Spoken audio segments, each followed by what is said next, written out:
Selamat datang di channel Simar Imam. Sembari mendengarkan tinggalkan like dan komentarnya bosku. Jangan lupa pasang headset kalian. Siapkan kopi dan camilan. Lupakan pahitnya kehidupan. Mari kita dengarkan sambil rebahan. Penembak jitu terbaik. Bab 897. Lian, kepala biara Shaolin, sesepuh, dan kepala biara kuil kuda putih kembali ke aula dan duduk masing-masing. Donor Li, sebelum saya menyampaikan permintaan saya harap Anda dapat menjawab pertanyaan saya dengan jujur. Tetua Shaolin berpikir sejenak dan berkata, Tuan, tolong bicara. Lian bertindak dengan sangat tenang. Penatua Shaolin bertanya dengan sungguh-sungguh, apakah Donor Li mengetahui metode pernapasan Buddhis yang disebut metode pernapasan relik? Kelopak mata Lian sedikit tenggelam, mengetahui bahwa semua orang yang duduk di depannya adalah umat Buddha. Karena dia menanyakan pertanyaan seperti itu, dia mungkin sudah mengetahui bahwa dia mengetahui metode pernapasan relik, jadi dia mengakuinya begitu saja. Ya, aku mendapatkan teknik pernafasan relik secara kebetulan. Namun, jika kamu ingin aku menyerahkan teknik pernapasan relik atau memberitahuku asal-usul teknik pernapasan relik, aku minta maaf. Para tetua Shaolin dan kepala biara Shaolin sangat gembira. Pahlawan muda terlalu memikirkannya. Kami tidak punya niat untuk mengintip metode pernafasan peninggalan pahlawan muda. Kami hanya ingin meminta bantuan besar darimu. Tetua Shaolin buru-buru menyatakan posisinya dan berkata, Pahlawan muda, untuk membuktikan bahwa apa yang kamu katakan itu benar, dapatkah kamu menggunakan metode pernapasan peninggalan untuk menamparkan biksu tua itu? Lian mengangguk, lalu menggunakan metode pernapasan peninggalan untuk perlahan menamparkan telapak tangannya ke arah sesepuh Shaolin. Tetua itu tidak berani mengabaikannya, dan buru-buru menggunakan metode pernapasan Buddhis. Salah satu telapak tangannya berubah menjadi emas untuk menyambutnya, dan dia menggunakan telapak Vajra Shaolin yang terkenal dan kuat. Bang! Saat kedua telapak tangan bersentuhan, kehampaan bergetar, dan cahaya Buddha muncul di mana-mana. Setelah mereka berdua menutup telapak tangan, wajah tetua itu penuh dengan keterkejutan dan dia berteriak dengan penuh semangat, aku tidak menyangka metode pernafasan peninggalan pahlawan muda itu telah meningkat sedemikian rupa. Ketika Lian mendengar ini, dia tahu bahwa pihak lain tidak tahu banyak tentang metode pernapasan peninggalan. Ada 3 bagian dari metode pernapasan relik, dan Lian baru mempelajari bagian pertama sekarang. Dia tidak menjelaskan terlalu banyak tentang hal ini, dia hanya tersenyum dan bertanya, sekarang bisakah Anda memberitahu saya apa yang Anda ingin saya lakukan? Biarkan biksu malang itu berbicara. Kepala biara kuil kuda putih meneriakkan nama Buddha dan kemudian menceritakan kisah tentang kepala biara Shaolin yang diracuni dengan parah. Lian memandang ke arah kepala biara Shaolin. Pantas saja dia selalu merasa ada yang tidak beres dengan dirinya selama pertemuan ini. Jadi orang di balik keracunan itu adalah Yong Fan tadi. Lian bertanya. Tetua Shaolin berkata dengan marah, benar, Yong Fan itu telah mengkhianati Shaolin dan Buddhisme dan bergabung dengan Dark Buddhism. Setelah jeda sebentar, dia berbicara kepada Lian dengan wajah tulus. Donor Li, Shaolin sedang dalam krisis sekarang. Hanya kepala biara yang dapat membalikkan keadaan. Saya harap Cao Xiali dapat membantu. Lian tampak ragu-ragu. Apakah Cao Xiali memiliki sesuatu yang tidak dapat diungkapkan? Tanya kepala biara kuil kuda putih di samping. Lian terbatuk ringan dan berkata, Guru, saya tahu metode pernapasan relik, tidak perlu menyembunyikan ini. Adapun efek detoksifikasi metode pernapasan peninggalan, saya tidak tahu sama sekali. Selain itu, seperti yang baru saja dikatakan oleh masternya, jika Anda ingin mengatasi racun di tubuh kepala biara Shaolin, Anda harus menggunakan buku perubahan Shaolin. Kini dengan tinggal 3 hari lagi, saya tidak yakin bisa menguasai misteri I Ching. Petik 2. Pahlawan muda, kamu tidak perlu khawatir tentang ini. Kepala biara sendiri adalah ahli kitab perubahan, jadi aku yakin dia akan mengajarimu semua yang dia bisa. Dalam 3 hari, meskipun pahlawan muda itu tidak dapat sepenuhnya memahami I Ching, saya yakin dia akan memiliki pemahaman tentang arti sebenarnya dari I Ching. Saat itu, pahlawan muda hanya perlu membersihkan sumsum kepala biara sesuai instruksi saya menggunakan metode pernapasan relik yang dipadukan dengan I Ching. Lian menoleh untuk melihat ke arah kepala biara Shaolin, berpikir bahwa hidup dan mati kepala biara itu dipertaruhkan, jadi dia tidak akan menyembunyikan rahasianya ketika harus mengajarkan kitab perubahan.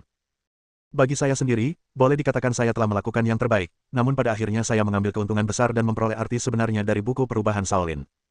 Karena tuannya berkata demikian, maka junior ini harus berusaha sekuat tenaga. Bagus. Seru sesepuh itu dengan penuh semangat. Hal berikutnya akan lebih sederhana. Lian dan kepala biara Shaolin pergi ke Gua Bodhidharma di gunung belakang untuk mempelajari arti sebenarnya dari I Ching, sementara para tetua Shaolin dan kepala biara kuil kuda putih tinggal di kuil untuk duduk dalam pertempuran. Di halaman lain, Yong Fan duduk di kursi kayu sambil memeluk kedua wanita yang berpura-pura menjadi biksu di kiri dan kanannya, dengan ekspresi kebencian di wajahnya. Keledai tua botak dari kuil kuda putih itu benar-benar menyelamatkan hantu mati itu. Kakak senior, kenapa kamu harus marah? Wanita di sebelah kanan meletakkan tangannya dengan ringan di bahu Yong Fan dan berkata dengan suara manis. Menurut apa yang baru saja saya amati, adikku, racun di tubuh kepala biara belum benar-benar hilang, hanya untuk sementara ditekan. Dia masih akan diracuni dalam beberapa hari. Kematian fatal. Yong Fan mengertakkan gigi dan berkata, saya hanya tidak mau. Secara logika, saya harus menjadi kepala biara setelah hari ini. Lebih baik sekarang. Jika biksu tua tidak mati, kapan saya bisa duduk di posisi kepala biara? Petik 2. Wanita di sebelah kiri berkata, kakak senior, saya telah menerima kabar bahwa Kaisar Pulau telah mengirimkan Master Wuzong tingkat ketiga untuk memperkuat kita. Begitu bala bantuan tiba, meskipun lelaki tua itu masih hidup, posisi kepala biara adalah milik kakak senior. Petik 2. Senang rasanya memiliki master seni bela diri tingkat ketiga, tapi saya masih sedikit khawatir. Saya ingin tahu apakah kedua adik perempuan itu memperhatikan pemuda yang berdiri di belakang biksu tua itu. Yongfan bertanya. Kedua wanita itu saling memandang dan bertanya, apakah kakak senior mengenali anak laki-laki itu?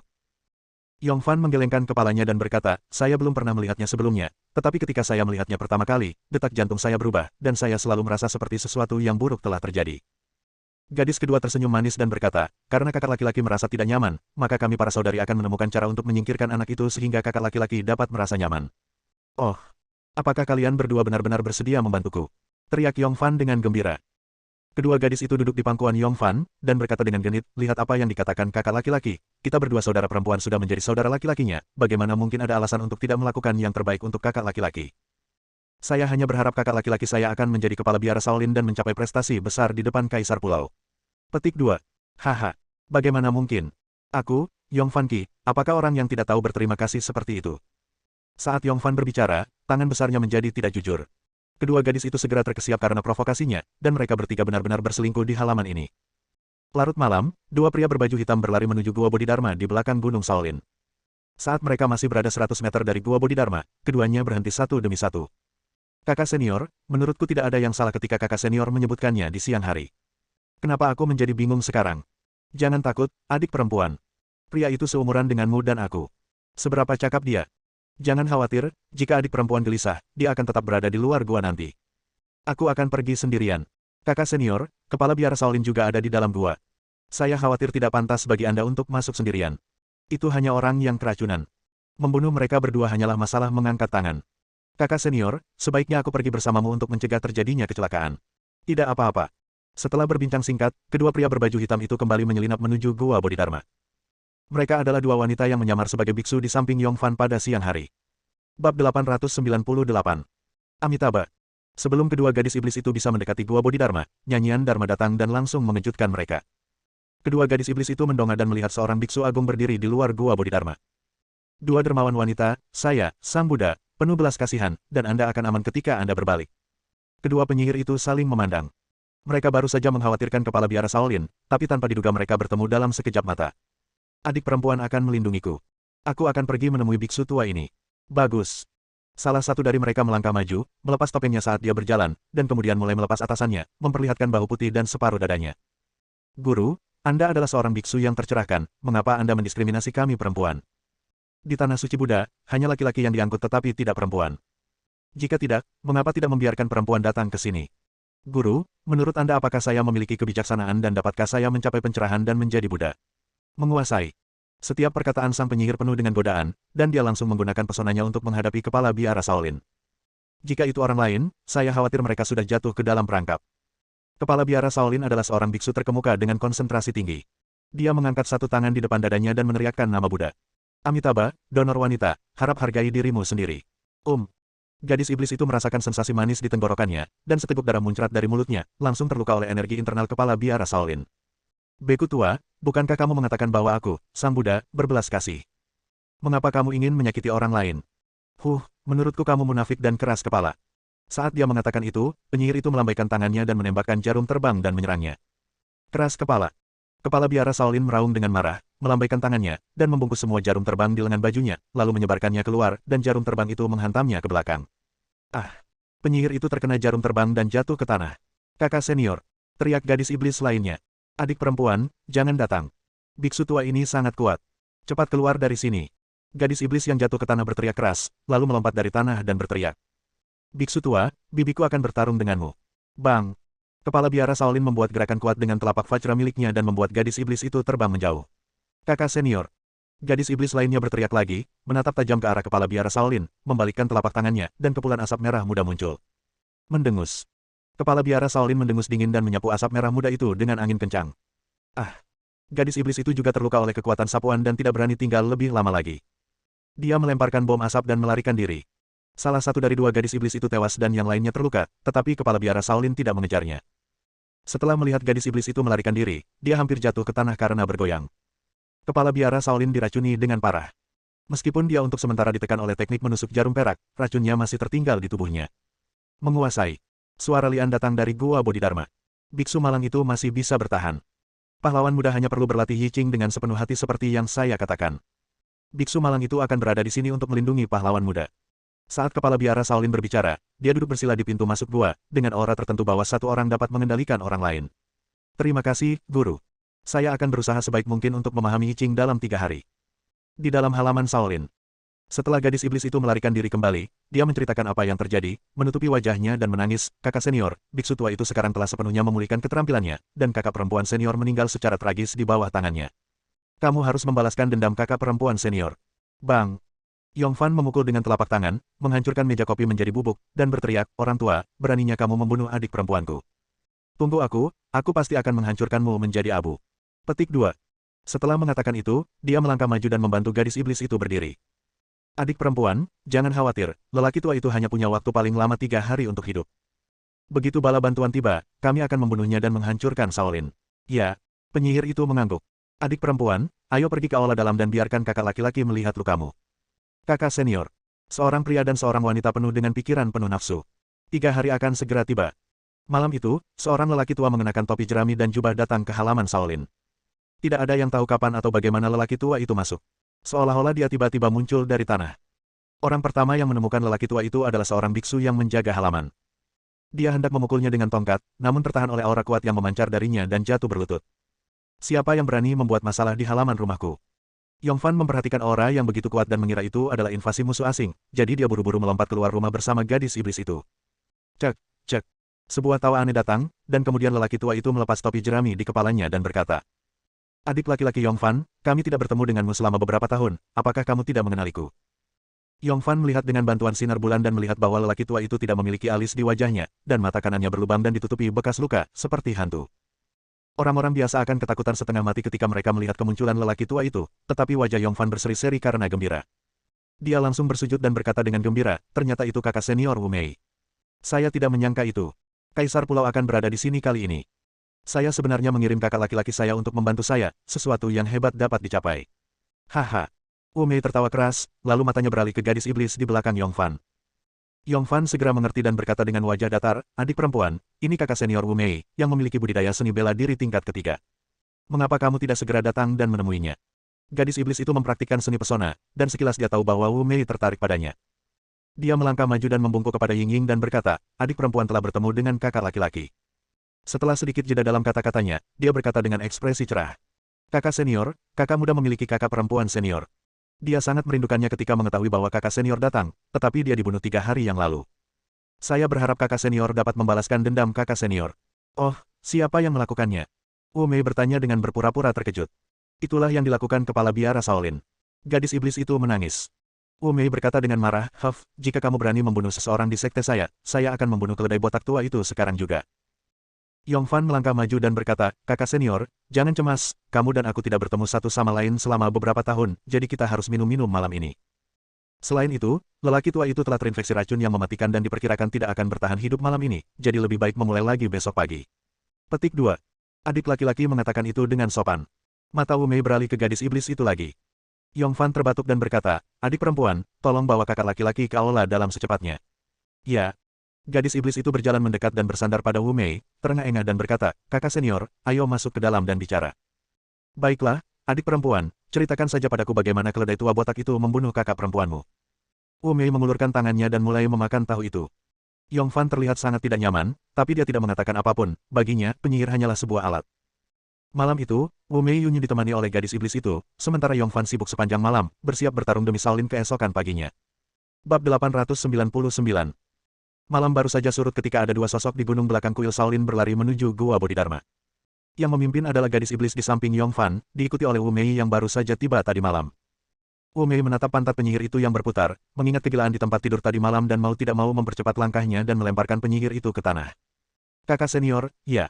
3 menit kemudian, gadis iblis itu berdiri dari rumput, merapikan pakaiannya dan berkata, saudaraku, kita akan sampai di sana tidak jauh dari sini. Ya.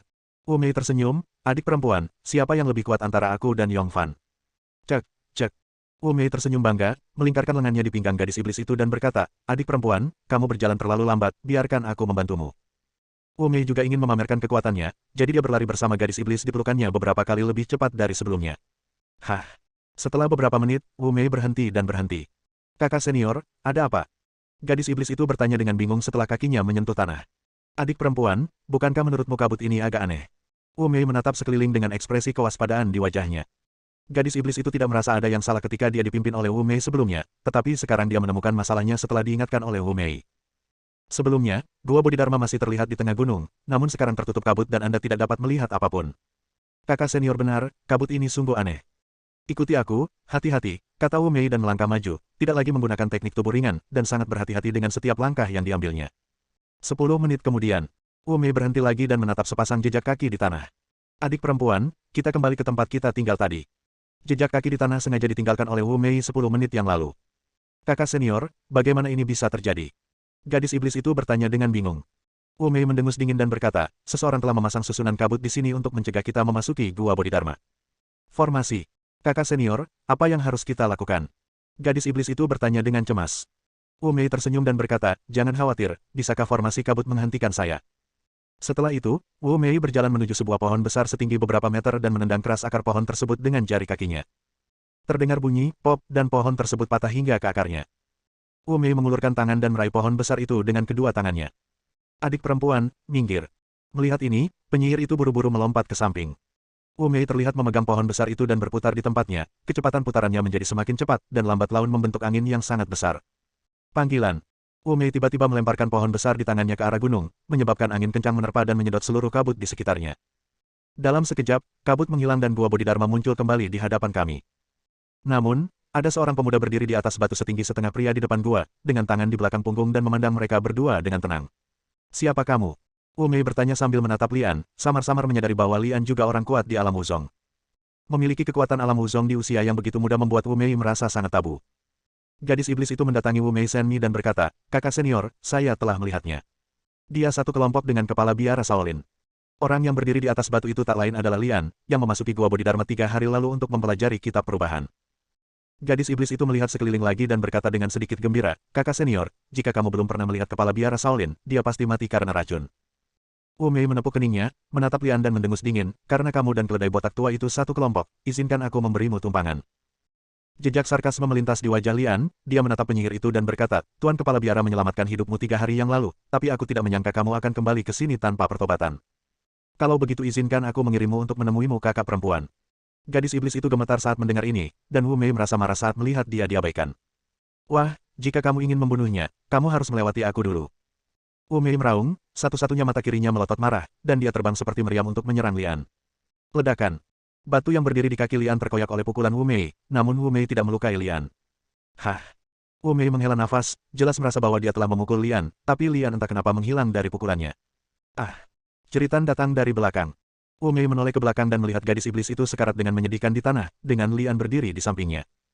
Sepertinya tidak sulit untuk melewati levelmu. Lian berkata dengan ringan. Wu Mei tersentak dan sangat marah. Awalnya, dia ingin menunggu sampai kejadian di sini selesai dan membawa pergi gadis iblis itu, tapi sekarang dia mati secara tragis di depannya. Baginya, penyihir itu hanyalah mainan. Kuncinya adalah Lian membunuhnya di depan wajahnya, yang merupakan penghinaan bagi dirinya sendiri. Kamu seharusnya memiliki budidaya seni bela diri tingkat ketiga, kan? Lian bertanya. Wu Mei dengan marah tertawa kembali dan berteriak keras, itu benar. Nak, karena kamu tahu bahwa aku adalah seniman bela diri tingkat 3, kenapa kamu tidak segera bunuh diri agar aku tidak perlu membunuhmu tanpa tubuhmu utuh? Ada bekas sarkasme di bibir Lian, energi sejati di tubuhnya mengalir, cahaya Buddha menyala, dan satu tangan berubah menjadi emas. Telapak tangan Vajra yang kuat. Wu Mei berteriak kaget. Benar sekali, yang digunakan Ang Li adalah telapak Vajra yang kuat, salah satu seni rahasia Shaolin. Selain mengajari Lian kitab perubahan dalam 3 hari terakhir, Kepala Biara Shaolin juga mewariskan keterampilan unik ini kepada Lian. Karena kamu memiliki tingkat kultivasi Wuzong tingkat ketiga, kamu dapat melatih keterampilanmu denganku, kata Lian dan bertepuk tangan. Praktik. Wu Mei semakin marah dan berteriak, oke, coba saya lihat berapa beratmu. Saat dia berbicara, dia juga bertepuk tangan. Berbeda dengan Lian, telapak tangan Wu Mei sehitam tinta. Ledakan. Telapak tangannya terpisah pada sentuhan pertama. Lian berdiri dengan tangan di belakang punggung, tetapi tangan Wu Mei dan Lian yang saling berhadapan terjatuh dengan lemah, dengan ekspresi terkejut di wajah mereka. Kamu sebenarnya memiliki budidaya seni bela diri tingkat ketiga. Lian tersenyum dan tidak berkata apa-apa. Mempelajari Yijing memang sangat bermanfaat bagi saya, dan benar-benar membantu saya menerobos belenggu dan memasuki Wuzong tingkat ketiga. Meskipun Lian berada di tahap awal Wuzong tingkat ketiga, energi sejatinya jauh lebih murni daripada orang biasa. Ditambah dengan keterampilan unik Shaolin, telapak Vajra yang kuat, dia dapat dengan mudah melumpuhkan tangan Wu Mei. Wu Mei mencibir dan berkata, "Nak, apakah kamu pikir kamu menangkapku? Lihat telapak tanganmu." Lian mengangkat tangannya dan melihat. Tangan yang baru saja bersentuhan dengan Wu Mei berubah menjadi hitam legam. Wu Mei tertawa terbahak-bahak, "Bagaimana? Nak, saya sedang berlatih palem beracun. Kamu telah diracuni oleh saya. Selama kamu menggunakan energi sebenarnya dalam tubuhmu, kamu akan diracuni dan langsung mati." "Haha, lucu." Lian bertanya dengan tenang, tanpa rasa panik karena diracun. Bab 900. Setelah beberapa detik, Wu Mei berhenti tertawa. Karena metode pernapasan peninggalan Lian yang dikombinasikan dengan I Ching dapat mendetoksifikasi tubuh kepala biara Shaolin, mengapa dia tidak bisa mendetoksifikasi dirinya sendiri? Saya melihat warna gelap di telapak tangan Lian berangsur-angsur surut, dan cahaya Buddha emas bersinar lagi. "Bagaimana ini bisa terjadi?" seru Wu Mei. "Amitabha. Nama Buddha berasal dari Gua Bodhidharma." Wu Mei berbalik dan melihat seorang biksu agung berdiri di pintu masuk gua, yang merupakan kepala biara Shaolin sendiri. "Kamu masih hidup." Wu Mei tersentak dan berteriak. Kepala biara Shaolin mengatupkan kedua tangannya dan berkata, "Donor, mohon letakkan pisau daging Anda sebelum Anda dapat segera menjadi Buddha. Aku akan menjadi pamanmu." Wu Mei meraung marah, terbang dan menyerang kepala biara Shaolin. Lian telah berperang melawan Wu Mei dan tahu bahwa dia bukan tandingan kepala biara Shaolin, jadi dia berdiri di sana tanpa bergerak. Bang! Benar saja, saat Wu Mei mendekat, dia ditepis oleh kepala biara Shaolin seperti lalat, menyebabkan dadanya penyok. Lian melangkah maju dan ingin mengakhiri hidup Wu Mei, tapi dihentikan oleh kepala biara Shaolin. "Pahlawan muda, tunggu sebentar, masih ada gunanya menjaga dia." Lian memahami dan mengetahui bahwa kepala biara ingin memeras lebih banyak informasi dari Wu Mei, jadi dia melumpuhkan tangan dan kaki Wu Mei dan menyelamatkan nyawanya. Di dalam kuil Shaolin, semua orang di kuil berkumpul di halaman, membentuk dua kam berbeda dengan masing-masing tetua Shaolin dan Yongfan. Tidak banyak orang di pihak Yongfan, hanya seperempat dari pihak tetua, tetapi mereka semua berpenampilan galak, dan mereka sama sekali tidak terlihat seperti biksu.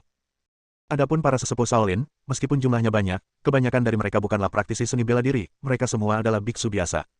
Yang parahnya adalah masing-masing biksu ini terlihat depresi. "Adik laki-laki, apa kabar?" Tetua itu bertanya kepada kepala biara kuil kuda putih dengan cemas. Ada garis tipis keringat di dahi kepala biara kuil kuda putih. Dia baru saja memeriksa beberapa orang, dan sekarang dia berkata dengan wajah berat. "Mereka semua telah diracuni oleh sejenis racun yang dapat membuat otot atrofi. Tidak ada ancaman terhadap kehidupan untuk saat ini, tetapi waktu akan terus berjalan. Seiring berjalannya waktu, organ dalam akan rusak dan kehidupan akan rusak. Apa yang harus aku lakukan? Bisakah adik junior mendetoksifikasi racun ini?" tanya sang tetua, merasa sangat marah. "Saya sudah sangat berhati-hati, tetapi saya tidak menyangka Yongfan masih akan melakukan sesuatu yang meracuni begitu banyak orang." Kepala biara kuil kuda putih menjawab, "Saya bisa menyembuhkan racunnya, tetapi obatnya sulit disiapkan dalam waktu singkat." Selain itu, saat dia mengatakan itu, dia menatap Yongfan dengan cemas. Orang tua itu memahaminya. Yongfan tidak akan membiarkan kepala biara kuil Baima menyiapkan penawarnya dengan mudah. 80% obat di apotek dimusnahkan oleh orang-orang Yongfan tadi malam. Adapun penawarnya, Yongfan pasti ada di sana. Jika dia bisa ditangkap, itu akan menyelamatkan banyak masalah. Ketika Yongfan melihat yang lebih tua, dia berkata sambil tersenyum, "Saya ingin tahu, kakak, ada yang ingin Anda tanyakan kepada saya?" "Yongfan, serahkan penawarnya dan aku akan mengampuni nyawamu." Cek, cek. Yongfan tertawa aneh dan berkata, "Kakak senior, apa yang kamu katakan salah?" Kakak seniornya sendiri juga diracuni. Meskipun dia menekannya dengan kekuatan batinnya, itu hanya menunda timbulnya racun. Sebentar lagi, kakak senior juga akan mengalami atrofi otot seperti orang lain, dan satu-satunya yang bisa menyelamatkan kakak senior dan rekan-rekan muridnya adalah aku. Bah, siapa yang satu sekte denganmu? Yongfan, kamu sudah menilai bahwa sekte Buddha saya asli dan telah bergabung dengan sekte Buddha ke-8. Jangan menyebut kata, sesama sekte, lagi. Yongfan terkekeh, lalu berkata, kakak senior, bukannya aku tidak merindukan persahabatan kita. Jadilah itu. Sekarang setelah saudara kepala biara meninggal, selama saya duduk di posisi kepala biara, saya secara alami akan menemukan penawarnya untuk menyelamatkan semua orang. Bagaimana dengan itu? Yongfan, mengapa kamu mengatakan bahwa kepala biara telah meninggal? Sudah aku bilang padamu. Selama kepala biara hidup 1 hari, Anda tidak akan pernah menjadi kepala biara Shaolin. Petik 2. Tetua itu memarahi. Yongfan berkata dengan acuh tak acuh, kakak senior, karena kamu mengatakan bahwa kepala biara belum mati, maka mohon minta kepala biara untuk maju. Saya, Yongfan, akan segera melepaskan pemikiran untuk menjadi kepala biara. Aku sudah memberitahumu bahwa kepala biara saat ini sedang mundur dan tidak mungkin dia keluar menemuimu. Pembicaraan apa tentang pengasingan? Kakak senior, para biksu tidak berbohong. Apakah kamu berbohong padaku atau dirimu sendiri? Kata Yongfan sambil tersenyum. Tidak peduli apa yang kamu katakan, aku tidak akan membiarkanmu duduk di posisi kepala biara Shaolin. Tetua itu memarahi, berhenti sebentar, dan keluar dengan kotak brokat di tangannya. Yongfan, menurutmu ini apa? Jubah kayu. Seru Yongfan. Jubah katun selalu diwarisi oleh kepala biara Shaolin. Hanya dengan mengenakan jubah katun ini seseorang dapat benar-benar menjadi kepala biara Shaolin. Setahun yang lalu, Yongfan diam-diam berencana mencuri jubah katun, namun berakhir dengan kegagalan. Belakangan diketahui bahwa jubah Mumian sudah tidak ada lagi di Shaolin dan telah dicuri oleh Su Xiaomei, maka Yongfan mengirim orang untuk melacak Su Xiaomei dan mencoba merebut jubah Mumian, namun gagal.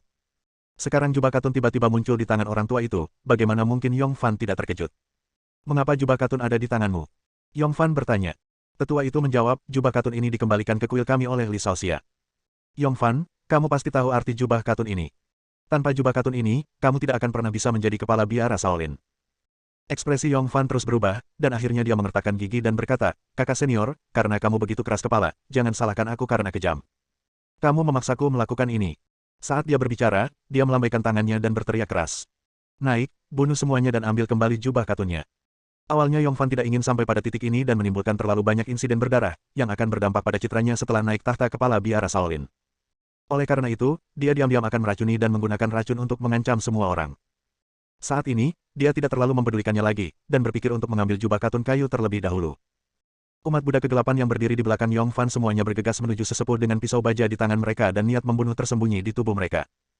Kelopak mata orang tua itu tenggelam, pupil matanya mengecil, dan kulit kepalanya terasa mati rasa.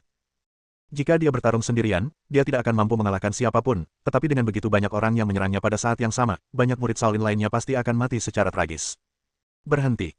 Teriak orang tua itu. Bagaimana umat Buddha kegelapan bisa mendengarkan perintahnya? Yongfan bahkan berkata sambil tersenyum, kakak senior, sudah terlambat. Bahkan jika kamu bersedia menyerahkan jubah kapas kepadaku sekarang, aku akan membasuh Shaolin dengan darah. Pertumpahan darah di Shaolin, nadanya keras sekali. Teriakan nyaring terdengar dari langit seperti guntur yang teredam, kemudian terlihat seseorang jatuh dari langit dan jatuh ke tanah dengan suara keras. Kelopak mata Yongfan bergerak-gerak, dia menatap orang di tanah dan berseru, Wu Mei. Sesosok mengikuti Wu Mei dan jatuh ke tanah. Lianlah yang datang dari Gua Bodhidharma. Bersambung.